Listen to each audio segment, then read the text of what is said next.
น้องสมุดขนมเขี้ยวหนุมานเป็นไงบ้างจ๊ะอร่อยจังเลยค่ะพี่อภัยก็กินด้วยสิอร่อยมากเลยน้องสมุดเราไปดูวิธีการทำกันดีกว่าเริ่มต้นด้วยการเตรียมวัตถุดิบพื้นบ้านคัดสรรอย่างพิถีพิถันและสดใหม่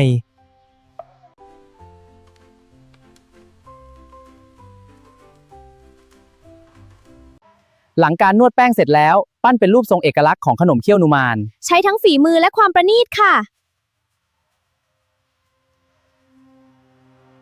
ได้เวลาลงมือทำแล้วนุ่มน่ากินจัง